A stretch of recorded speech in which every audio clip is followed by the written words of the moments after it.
Phyllis, well, Obama, he's really under public pressure, and also his major allies, the UK and NATO, have turned down the prospect of any military intervention. Just how much did these factors impact on his decision to consult Congress? I think they played a major role. I think he was prepared to go without a United Nations resolution, which of course would make any military strike illegal. But he was counting on, certainly the Brits, he was counting on the UK to come on board. I think he was quite blindsided by that decision by the British Parliament. And then to find out that NATO said no and that the Arab League said no. France isn't quite enough as an international ally. I think all of that, plus the fact that almost 200 members of Congress have signed letters in recent days demanding that there be some consultation with Congress, all of that pushed him to recognize that he could not just go ahead with this military strike and think he was going to retain public support for it. Public support is very, very low for a military strike. More than half say explicitly they're against such a strike, and the actual support is in the area of about 10%, so it's really quite low.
This kind of attack threatens our national security interests by violating well-established international norms against the use of chemical weapons.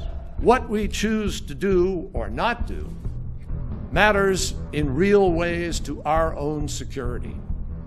Some cite the risk of doing things, but we need to ask, what is the risk of doing nothing? I have said before, and I meant what I said, that the world has an obligation to make sure that we maintain the norm against the use of chemical weapons. This crime against conscience, this crime against humanity, this crime against the most fundamental principles of international community, against the norm of the international community, this matters to us. Now, I have not made a final decision about various actions that might be taken to help enforce that norm. Now, we know that after a decade of conflict, the American people are tired of war. Believe me, I am too. But fatigue does not absolve us of our responsibility. Just longing for peace does not necessarily bring it about. We are looking at the possibility of a limited, narrow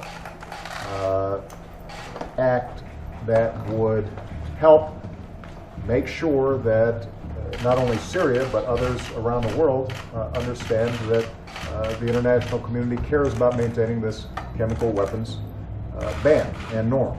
And history would judge us all extraordinarily harshly if we turned a blind eye to a dictator's wanton use of weapons of mass destruction against all warnings, against all common understanding of decency. These things we do know.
Bye.